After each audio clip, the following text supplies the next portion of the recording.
এলাকার মুসলমান আল্লাহ ঘোষণা করলেন, ইবলিস, আমি আল্লাহর হুকুম সমস্ত ফেরেশতারা পালন করলো, নত স্বীকার করলো, তুমি কেন করলা না, কারণটা কি?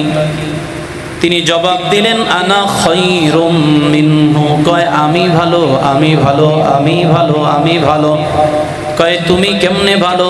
কয় আল্লাহ তুমি আমাকে খলাকতানি মিন নারিন ওয়া খলাকতাহু মিন তিন, আমাকে বানাইছো আগুনের দ্বারা আর আদম বানাইছো মাটির দ্বারা। আগুনের স্বভাব উপরের দিকে প্রজ্বলিত হয়ে যাওয়া, মাটির স্বভাব নিম্নের দিকে নিমজ্জিত হয়ে যাওয়া। কাজী আমি দুর্বল নয়, আমি সবল, দুর্বলের কাছে মাথা নত করা আমার দ্বারা সম্ভব না। আল্লাহ তাআলা এই যুক্তি যখন শুনতে পাইলেন, ঘোষণা করলেন, আবা ওয়াস্তাকবারা ওয়া কানা মিনাল কাফিরিন, যাও এই অহংকার আর দেমাগ আর হিংসার কারণে আমি আল্লাহ তোমাকে ধ্বংস করে দিলাম, কাফেরদের অন্তর্ভুক্ত করে দিলাম। নাউযুবিল্লাহ। এলাকার মুসলমান, এখান থেকে একটা শিক্ষা প্রত্যেকটা মানুষের নেওয়া দরকার। আমাদের মধ্যে এমন এমন মানুষ আছে যারা বলে আনা খায়রুম মিনহু, ওই মানুষের অন্তর্ভুক্ত, ওই ব্যক্তির অন্তর্ভুক্ত আমি ভালো। আমার থেকে ভালো মানুষ আর কে আছে? আমার থেকে ভালো হুজুর এলাকার মধ্যে কেউ নাই, আমার থেকে বড় আলেম এই এলাকার মধ্যে কেউ নাই, আমার থেকে বড় বক্তা এই দেশে আর কেউ নাই। এক কথায় আমি ভালো, আমি ভালো। নিজের বড়ত্ব যারা প্রকাশ করে, এই রোগে যাদেরকে ধরবে ইবলিসের মতো, তাদেরকেও আল্লাহ ধ্বংস করবে, বিন্দু মাত্র সন্দেহের অবকাশ নাই। ঠিক কিনা? আমি তো সেই 1900 সালে হজ করছি, 2 লক্ষ টাকা দিয়া অথবা 1 লক্ষ টাকা দিয়া। এখন সে না 6-7 লক্ষ টাকা ব্যয় করো, তখনকার 1 লক্ষ টাকা এখনকার 20 লক্ষ টাকার সমান, টের পাও না? তারপরও তোমার আমরা হাজি সাহেব বলতে চাও না? না, এরকম হাজি আমাদের সমাজে আছে না নেই? একটু কথা বেশি বলতে পারলে নিজে খুব পটিক মনে কর। এক কথায় আমিত্ব ভাব, অহংকারিত্ব ভাব যেই মানুষটার ভিতরে ঢুকবে তার ধ্বংস অনিবার্য, তাতে কোনো সন্দেহ নাই। কারণ অহংকারকে আল্লাহ তাআলা পছন্দ করেন না। এলাকার মুসলমান, আল্লাহ তাআলা ঘোষণা করলেন, ইবলিস, এত সম্মান আমি আল্লাহ তোমাকে দিলাম, এই সম্মানের আসনটা কি তুমি মাত্র একটা হুকুম অমান্য করার কারণে বরবাদ করে ফেললা, হারায় ফেললা? যাও তুমি হিন্দুস্তানে চলে যাও।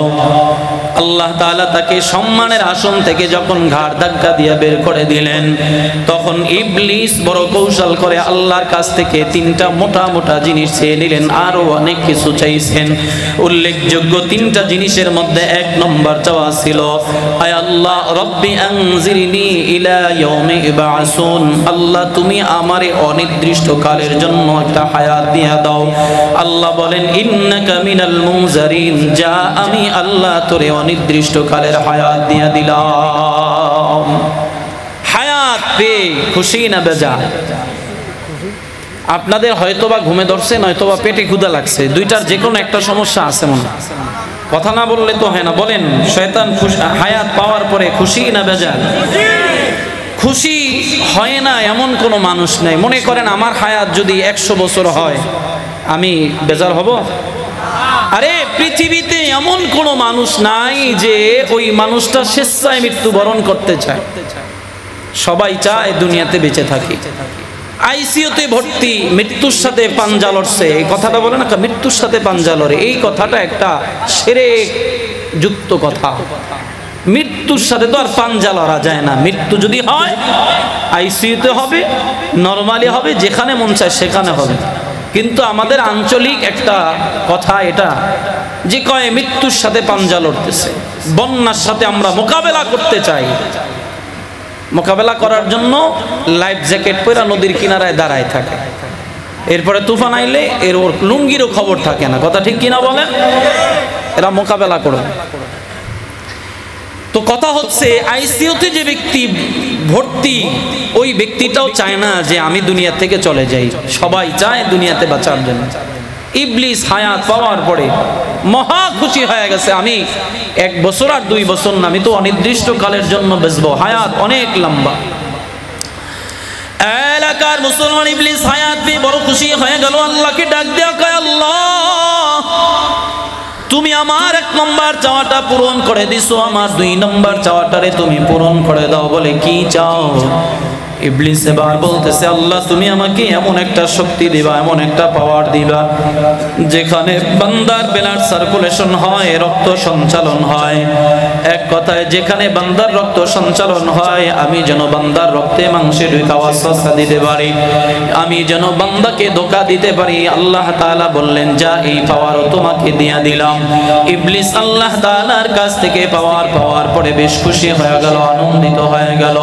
এবার আল্লাহ ডাক দিয়া বললেন, ইবলিস এই পাওয়ার দিয়া শক্তি দিয়া কি করবি? কয় কি করবো সেটা জানবেন নি? বলে হ্যাঁ। কয় আল্লাহ যে আদমের কারণে আমি হালাক হয়ে গেলাম, ধ্বংস হয়ে গেলাম, ছিলাম জান্নাতি হয়ে গেলাম জাহান্নামী, আমি এই শক্তিটা অর্জন করার পিছনে মূল কারণ হলো আমি তাদেরকে ধোঁকা দিব, তাদেরকে আমি ওয়াসওয়াসা দিব, এমনকি তাদেরকে গুনাহ করাইয়া যে আদমের কারণে আমি হালাক হইলাম, জাহান্নামী হইলাম, আমিও দেখে নিব আদম কি করে জান্নাতে যায়।